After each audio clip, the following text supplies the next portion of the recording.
Kay ni daog man si GC Rodriguez sa ilang duwa ni Antonio Vargas, ka 3 Division World Champion ni GC Rodriguez.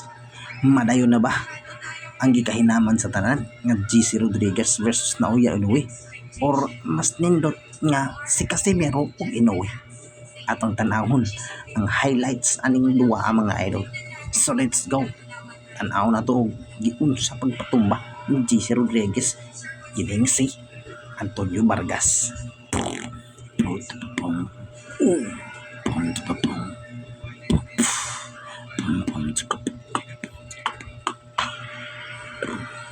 Murag kusog din si GC Rodriguez ba? Luhod. Unsa man? Mao na ba ni makapildi ni Inoue or si Casimero? Tanaw lang nato mga idol kung kinsa ang piliun ni Inoue sa iyang sunod na buhaw.